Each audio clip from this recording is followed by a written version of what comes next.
Welcome to Arts Talk TV. We're putting a spotlight on creativity.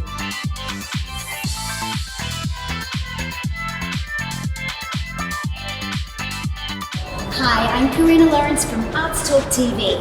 We're here at the Brisbane Dance Festival interviewing the wonderful and inspiring faculty member, Kat Santos. Welcome. Thank you for having me. Pleasure. So Kat, tell us, what has your experience of BDF been so far as a faculty member teaching all those wonderful dances? Oh, I was just astounded with the energy, especially being the first couple of classes of the day. It's winter. I assumed the kids would feel a bit, sluggish, but they just went straight in and gave me all of their energy. And also this venue, just the day, we had the sun streaming in, the water, it was stunning. So I had the best morning. Okay, so Kat, you're highly respected with a lot of versatility and your ability to create and produce work. What would be a pinnacle advice, I guess, for inspiring artists emerging? Oh, pinnacle advice. It's so hard, isn't it? Because there's so much.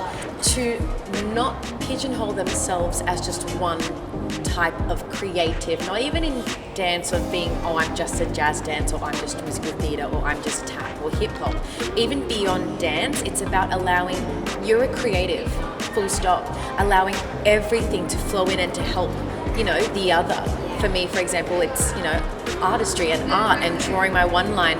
I'm a better artist in my one line because of dance, and I feel like dance has also, my dancing has improved because of that. I've been doing illustration gigs for brands. But yeah, I recently did it for The Iconic, for David Jones, Dyson. I would say embrace all aspects of you. Really, as you continue to grow as a human being, which is also would be another big point of advice for me, would be to keep growing as a human being, because that's what's actually going to shift your dancing career.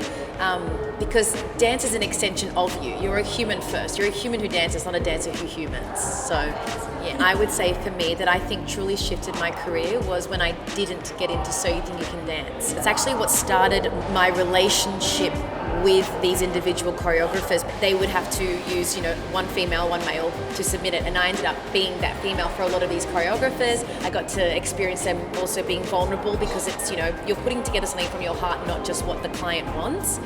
And that's what almost, gave me that opportunity to get to know these choreographers and then work with them from that point forward. So for me, that was where my boom boom moment was, not getting in, which at the time I thought was the worst thing that happened to me, ended up being what actually gave me that trajectory in my career. You have performed alongside some international and national artists such as Tom Martin, Katy Perry, Jonas, Macklemore, Danny Minogue, Ruel, Ricky Lee, Flo Rida.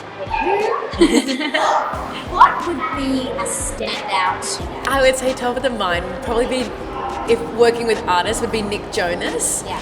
There were 3 girls, 3 boys in that performance to dance with him, and it was at Mardi Gras.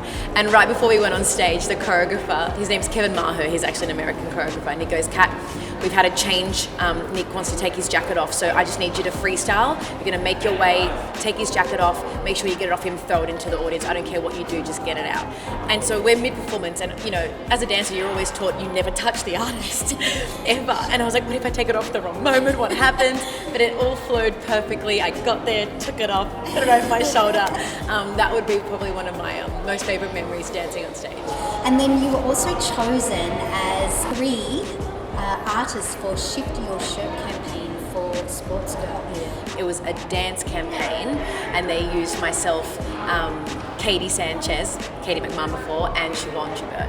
You've been the assistant to the Squared Division. Yes. As well as the creative assistant for the TV series Dance Girls. Yes. Those roles were definitely less, me being a dancer, playing with my creativity, and more about the organisation and getting things done.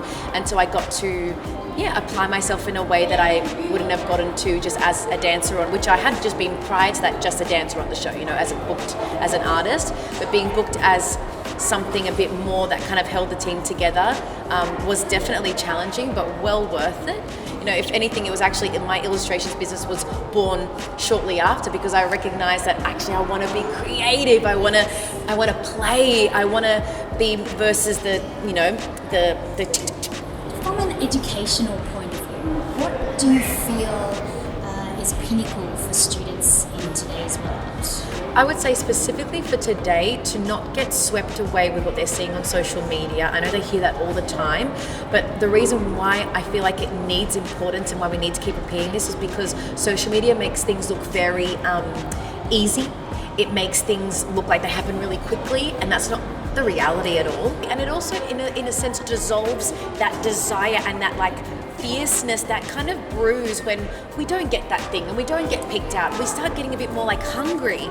But nowadays it's so easy to just post a really quick video, have everyone rush in and go, you're amazing, and then you feel that satisfaction of, oh, okay. So then you go into class with a completely different attitude. I'm grateful for not having social media throughout most of my dance career because it made me so fierce in class, like wanting to be seen and pushing myself in a way that I don't know if I would have had I had the access to that self-gratification so easily. In 2012, you were given the opportunity to work with Kelly Abbey. Kelly's just one of a kind. She is literally the icon of Australian dance.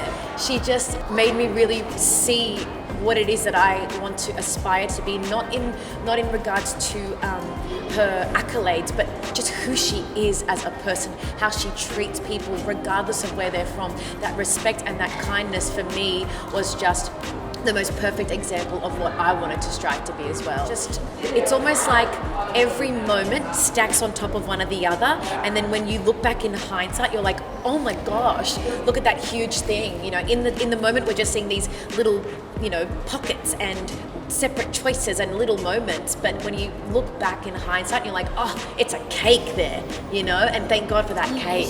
Delicious, absolutely, yes. With your experience of PDF, one word, how would you describe it? Joy. Brilliant. Nailed that one.